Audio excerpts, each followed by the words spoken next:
Hello students, this time we'll be discussing the topic called capacity planning. In this lecture of production and materials management हम बात करेंगे production के एक important aspect के बारे में जिसको कहा जाता है कैपेसिटी।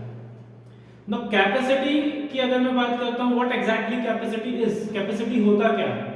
अगर नॉर्मल हम जो एक मीनिंग है उसका अगर देखें तो कैपेसिटी का मतलब होता है एक कॉमन लैंग्वेज में हमारे डे टू डे जो हमारा लाइफ होता है, डे टू डे लाइफ में कैपेसिटी का मतलब है एबिलिटी टू अचीव समथिंग, ठीक है ना।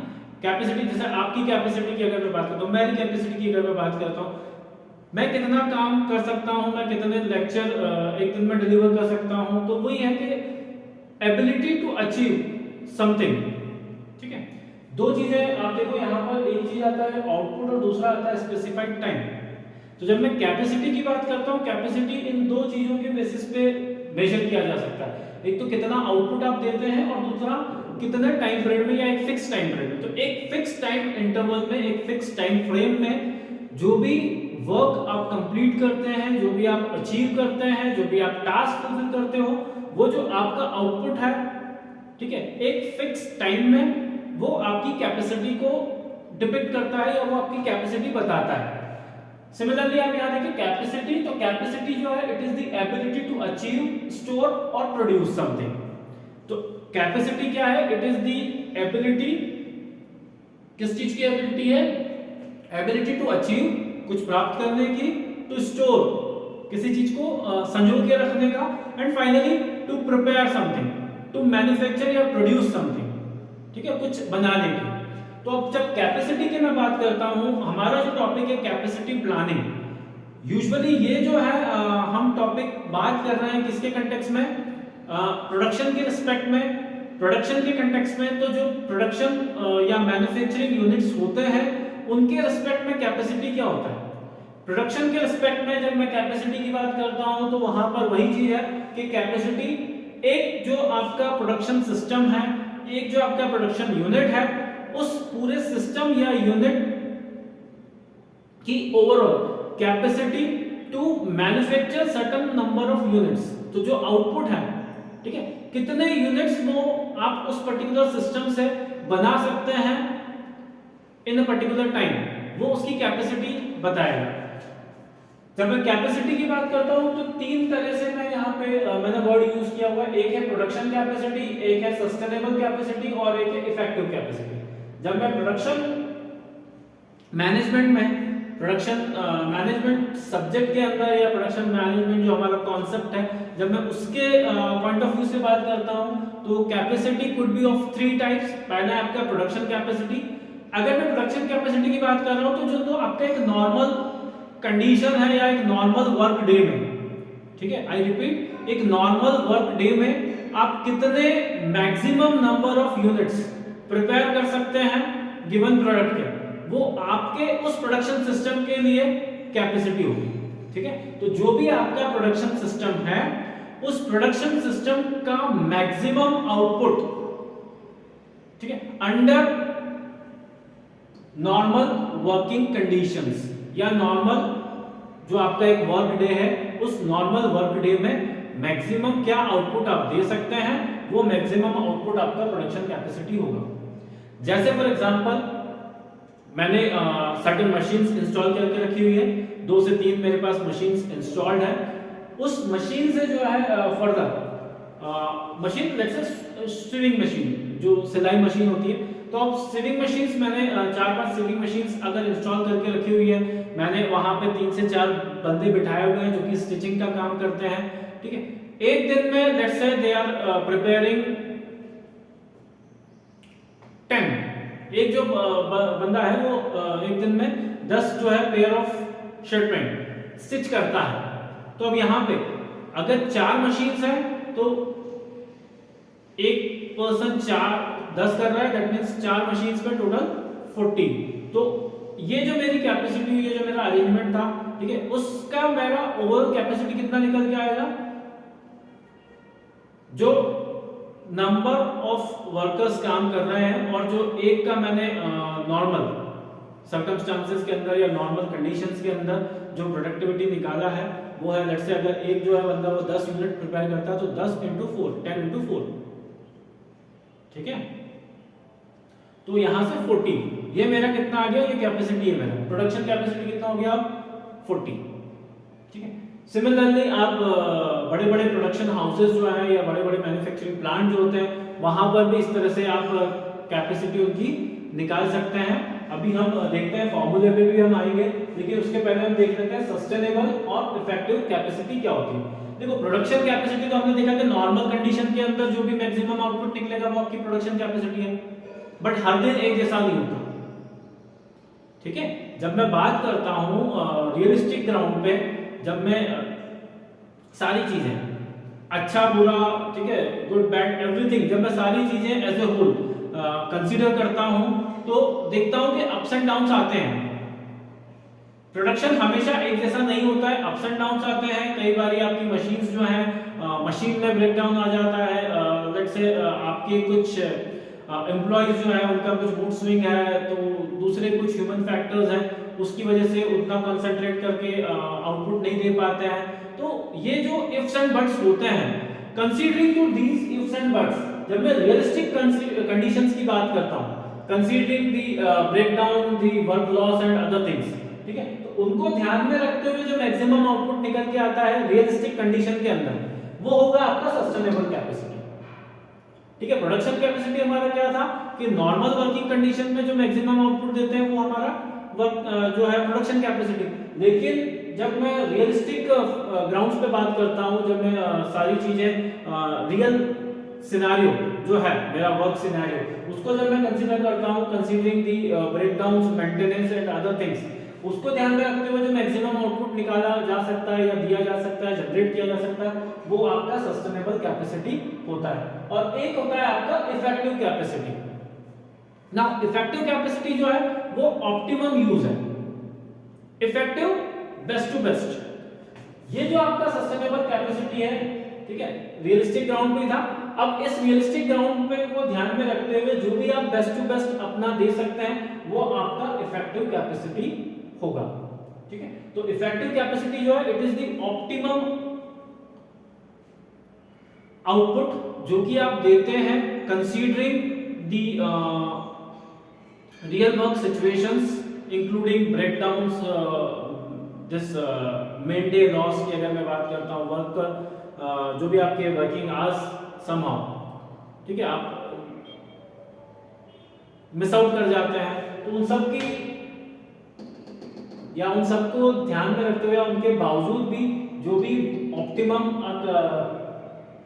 आउटपुट आप देते हैं वो आपका इफेक्टिव कैपेसिटी होगा।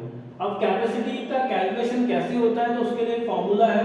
लाइक कैपेसिटी जो है कैसे मेजर करेंगे हम, टोटल नंबर ऑफ मशीन्स, ठीक है, जो अभी मैंने बात किया था। लेट्स से अगर मेरे पास 4 सिलाई मशीन है, 4 सिविंग मशीन्स हैं, तो मैंने 10 एक पर्सन कर सकता है, तो टोटल कितने पर्सन हैं, 4 है, 4 मशीन है, तो 4 into 10 वो आउटपुट में निकाला, number of machines into number of shifts, ठीक है। अब कितने शिफ्ट्स, अब मान लेते हैं अगर मैं उसी मशीन को 2 शिफ्ट में काम कराता हूं, ठीक है, तो अब सीधा सीधा क्या हो जाएगा, 2 शिफ्ट है, दैट मींस प्रोडक्शन कितना हो जाएगा या कैपेसिटी जो है वो ऑलमोस्ट डबल हो जाएगी वहां पर, क्योंकि इनटू 2 मैं उसको कर दूंगा मल्टीप्लाई बाय 2, शिफ्ट कितनी चल रही है 2, फिर यूटिलाइजेशन इनटू एफिशिएंसी, ठीक है। तो कैपेसिटी का एक जो नॉर्मल या जनरल फार्मूला है वो क्या है, number of machines into number of shifts, utilization उसका कितना किया हुआ है हमने, ठीक है, कितने नंबर ऑफ वर्कर्स उस पे काम कर रहे हैं, और एफिशिएंसी, एफिशिएंसी की मैं जब बात करता हूं रिसोर्स यूटिलाइजेशन की मैं बात कर रहा हूं, ठीक है, ये फार्मूला है।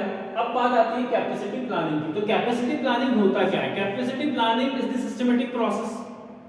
किस चीज का प्रोसेस है, जो भी आपके प्रोडक्शन रिलेटेड कैपेसिटी है, ठीक है, उस कैपेसिटी को एक तो यहां से इस तरह से कैलकुलेट करना, एस्टिमेट करना, और इंश्योर करना कि उस कैपेसिटी के अकॉर्डिंग हम काम कर पाए।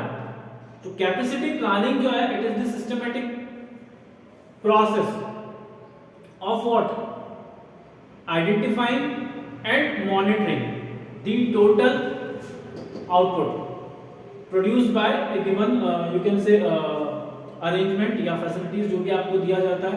तो एक प्रोडक्शन यूनिट का या एक प्रोडक्शन यूनिट से निकलने वाला जो कैपेसिटी है या जो आउटपुट है, ठीक है, उसको कैलकुलेट करना, सबसे पहले आइडेंटिफाई करना, देन उसके अकॉर्डिंग उसको इंप्लीमेंट में लेके जाना, ठीक है, उसको मॉनिटर करना एंड वहां से टू एंश्योर कि जो हमने प्रोजेक्शंस किए हुए हैं वो प्रोजेक्शंस हमारे अचीव हो जाए।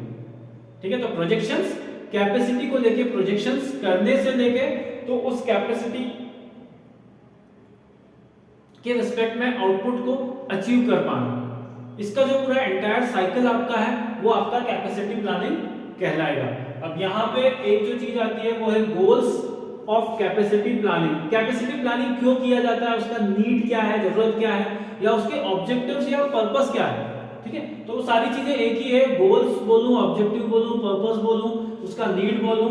तो कैपेसिटी प्लानिंग के थ्रू हम क्या करते हैं, जो भी हमारी एट प्रेजेंट जो हमारी नीड है या जो हमारी करंट एज वेल एज जो हमारी फ्यूचर में प्रोडक्शन लेवल हमको अचीव करना है, ठीक है, उसका एस्टिमेशन लगाना और उसको जिसको बोलते ना कि प्रैक्टिकली उसको अचीव कर पाना, तो हम कर सकें। We must be in a position to achieve, to meet out the current as well as future level of production. उसके लिए कैपेसिटी प्लानिंग किया जाता है। आज मुझे कितना प्रोड्यूस करना है, तो वो प्रोजेक्शंस को ध्यान में रखते हुए पूरा सेटअप अरेंज करना, उसको बेस्ट पॉसिबल वे में यूज करना, सो दैट कि वो मैं ऑप्टिमम आउटपुट वहां से क्रिएट कर पाऊं। वो उस पर्पस से जो है कैपेसिटी प्लानिंग किया जाता है। एंड दूसरा, जो भी आपकी वेस्टेज है, ठीक है, उस वेस्टेज को मिनिमम करना। हमने यहाँ पे देखा, आपने एफिशिएंसी वर्ड लिखा हुआ है। Efficiency is the ratio of in output to input. ठीक है, क्या आउटपुट आप दे रहे हो, कितना इनपुट आप कंज्यूम कर रहे हो, या रॉ मटेरियल आपने कंज्यूम किया हुआ है, कितना टाइम आपने कंज्यूम किया हुआ है इन ऑर्डर टू मैन्युफैक्चर या क्रिएट ए पर्टिकुलर पीस। ठीक है, एक यूनिट या एक प्रोडक्ट तैयार करने में आपने कितने रॉ मटेरियल को यूज किया है, क्या रिसोर्सेज आपने यूज किए, उसका जो रेशियो होता है वो एफिशिएंसी होता है। ठीक है, आउटपुट अपॉन इनपुट। तो जब मैं यहाँ पे बात करूंगा आउटपुट अपॉन इनपुट, इसमें जब मैं बात करता हूँ तो रिसोर्स यूटिलाइजेशन की मैं जब बात करूंगा तो कम से कम रिसोर्सेज यूज करते हुए ज्यादा से ज्यादा आउटपुट जनरेट करूं, and that too with minimum wastage. तो मिनिमम या मिनिमल वेस्टेज वो भी हमारा एक ऑब्जेक्टिव होता है कैपेसिटी प्लानिंग का। कैपेसिटी प्लानिंग इसलिए भी की जाती है क्योंकि हम रिसोर्सेज का ऑप्टिमम यूटिलाइजेशन चाह रहे हैं, हम कम से कम वेस्टेज चाहते हैं हमारे रॉ मटेरियल का, हमारे मशीन्स का, हमारे ह्यूमन बीइंग्स का, and all the other factors of production. फिर आता है आपका फैक्टर्स अफेक्टिंग कैपेसिटी प्लानिंग। कौन कौन से फैक्टर्स अफेक्ट करते हैं कैपेसिटी प्लानिंग को? तो जो भी जनरल फैक्टर्स आपके प्रोडक्शन को अफेक्ट करेंगे वो कैपेसिटी प्लानिंग को भी अफेक्ट करेंगे। ठीक है, अब कैपेसिटी प्लानिंग को आप देखो, सबसे पहला यहाँ पे प्रोडक्शन फैसिलिटी, जो भी आपका लोकेशन लेआउट है वो अफेक्ट करेगा ओवरऑल कैपेसिटी प्लानिंग को। जो भी आपने स्ट्रक्चर तैयार किया हुआ है, ठीक है, जिस भी तरीके से आपके जो मशीन्स और बाकी के रिसोर्सेज कनेक्टेड है, जो एक सीक्वेंस या फ्लो आपने उसमें रखा हुआ है, जिस तरीके से आप मटेरियल को मूव करते हैं, तो वो लोकेशन और लेआउट आपके ओवरऑल प्लांट का, ठीक है, तो प्लांट का लोकेशन, लेआउट, ये चीजें अफेक्ट करेंगी आपकी कैपेसिटी प्लानिंग को। दूसरा, प्रोडक्शन की टेक्नोलॉजी जो आप यूज करते हो, मशीन्स जो आपने इंस्टॉल की हुई है, मशीन कितने कितनी कैपेसिटी की है, कितने हॉर्स पावर उनकी है, जो थ्रेशोल्ड लिमिट जो है प्रोडक्शन की वो कितने आप उसमें अचीव कर सकते हैं एंड ऑल। तो प्रोडक्शन की टेक्नोलॉजी उसके ऊपर डिपेंड करता है आपका कैपेसिटी प्लानिंग। हायर या advance the technology, greater will be the capacity. ठीक है, तो उस तरह से एक डायरेक्ट या हम बोले कि एक डायरेक्ट रिलेशनशिप इनके बीच में एग्जिस्ट करेगा। They are directly proportional. जितनी एडवांस टेक्नोलॉजी होगी उतनी ज्यादा कैपेसिटी रहेगी। इस तरह से हम assumptions लेके चल सकते हैं। फिर बात करूं मैं अगर, तो जो भी आपके प्रोडक्ट लाइन है या प्रोडक्ट मिक्स है, नेचर ऑफ प्रोडक्ट कैसा है, ठीक है, और कितने वेरिएंट्स आप at a given point of time manufacture करते हैं, उसके ऊपर भी डिपेंड करता है कैपेसिटी प्लानिंग। ज्यादा कॉम्प्लेक्स या ज्यादा कॉम्प्लिकेटेड अगर प्रोडक्ट है, बहुत ज्यादा कस्टमाइज्ड प्रोडक्ट है, तो आपका जो टोटल टाइम उसमें कंज्यूम होना है, ठीक है, वो ज्यादा रहेगा और वहां से कैपेसिटी आपकी थोड़ी सी कम हो जाती है। तो जब मैं कस्टमाइज्ड प्रोडक्ट की बात करूंगा, एक वाइड रेंज ऑफ प्रोडक्ट्स की बात करूंगा, तो वहां पे कैपेसिटी थोड़ी सी रिड्यूस हो जाती है।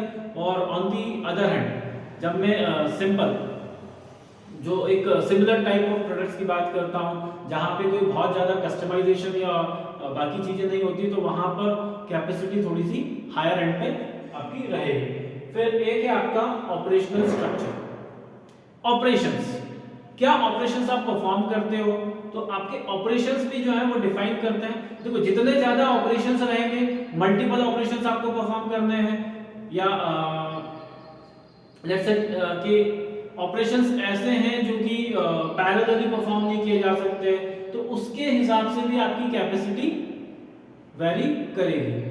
मल्टीपल ऑपरेशंस अगर एक गिवन पॉइंट ऑफ टाइम पे मैं ऑपरेट कर पाऊंगा तो कैपेसिटी बढ़ जाएगा।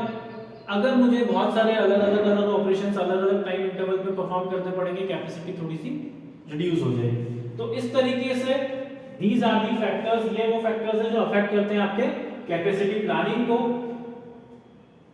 लास्ट जो टॉपिक है इसके अंदर जब हम बात करते हैं कैपेसिटी प्लानिंग की, तो टाइप्स ऑफ कैपेसिटी प्लानिंग आता है, ठीक है। दो अलग अलग बेसिस पे मैंने यहाँ पे आपके लिए कैटेगराइजेशन रखा हुआ है। एक कैटेगराइजेशन है on the basis of time. अगर मैं टाइम के बेसिस पे बात करता हूं तो कैपेसिटी प्लानिंग तीन तरह की हो सकती है। टाइम फ्रेम को मैंने ध्यान रखा हुआ है, तो अगर मैं लंबे समय के लिए, ठीक है, स्ट्रेटेजिक पर्पस से मैं बात करूं और मैं एक लॉन्ग टर्म, ठीक है, एक लॉन्ग टर्म या एक लंबे ड्यूरेशन को ध्यान में रखते हुए बात करता हूं, तो एक लॉन्ग टर्म कैपेसिटी प्लानिंग होगा। फिर जब मैं मीडियम टाइम इंटरवल की बात करता हूं, तो वहां पे मीडियम टर्म कैपेसिटी प्लानिंग होगा। और एक शॉर्ट टर्म जो आपकी डे टू डे ऑपरेशन से जुड़ा हुआ होगा, that will be short term.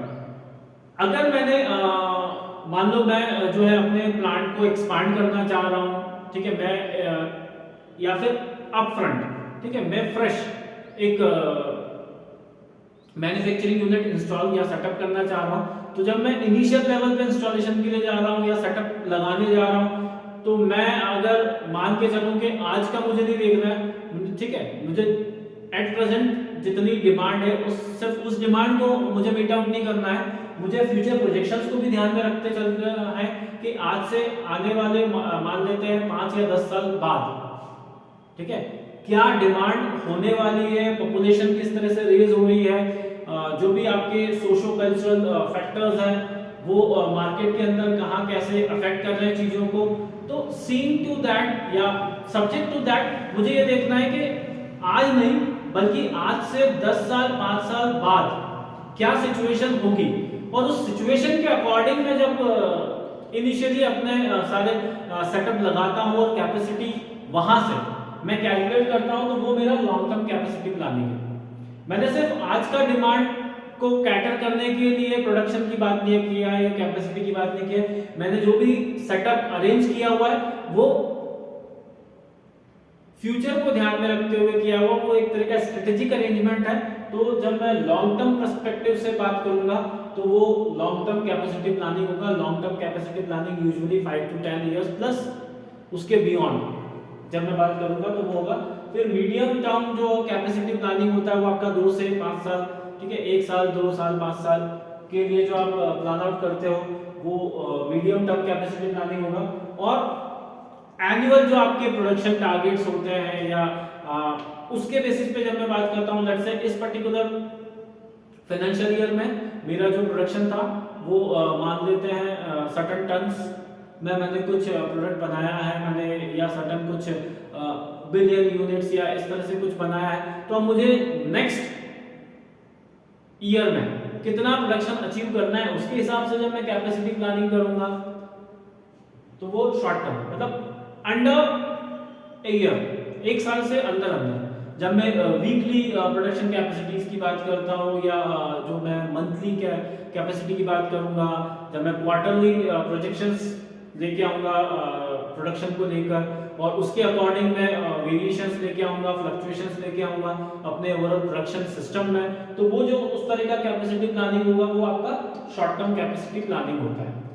It range from a day to a year, ठीक है, एक दिन से एक साल के बीच में जो भी आप टाइम इंटरवल कंसीडर करके आउटपुट को अपने अकॉर्डिंग एडजस्ट करने की कोशिश करते हैं, उसके हिसाब से आप प्लान आउट करोगे तो उस तरह की जो कैपेसिटी का प्लानिंग रहेगा वो शॉर्ट टर्म कैपेसिटी प्लानिंग कहलाएगा। On the basis of goals, goal के बेसिस पे अगर मैं बात करता हूं, मेरे जो गोल थे कैपेसिटी प्लानिंग के वो क्या थे, to meet out current and future production level, और एट द सेम टाइम मुझे वेस्टेज को जो है मिनिमम करना था।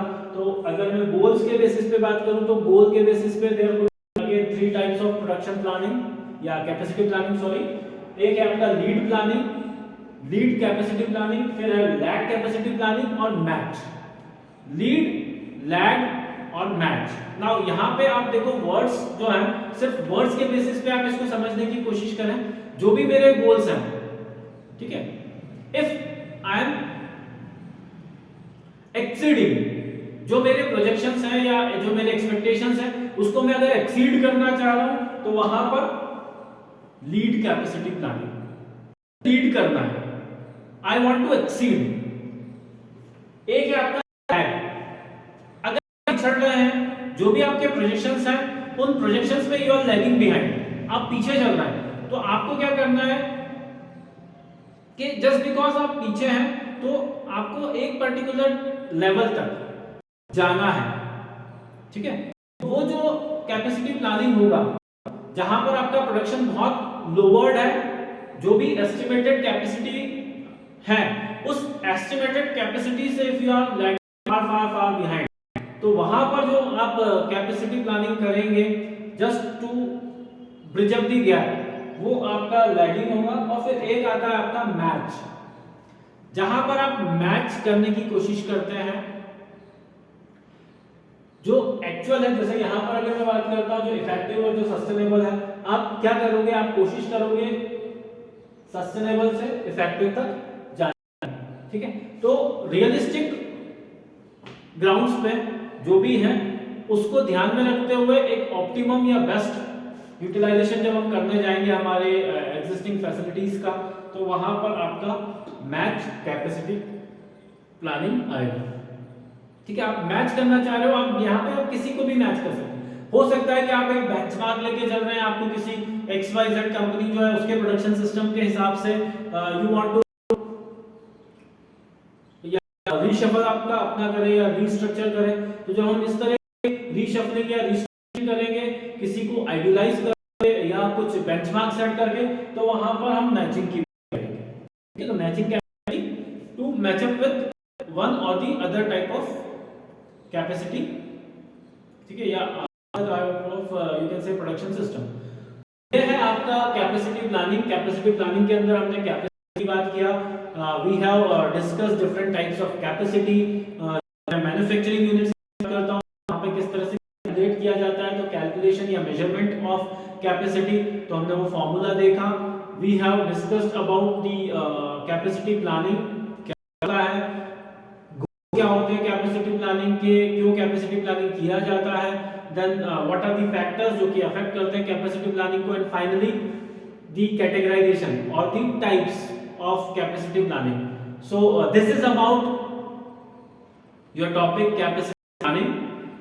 प्रोडक्शन के अंदर एक नए टॉपिक को हम डिस्कस करेंगे हमारे अपकमिंग लेक्चर में, ठीक है। तो टिल देन आई होप के ये आपको समझ आया हो, आप थोड़ा सा इसको अपने लेवल पे रिकॉल करें, एंड देन नेक्स्ट लेक्चर में हम एक नए टॉपिक को डिस्कस करेंगे।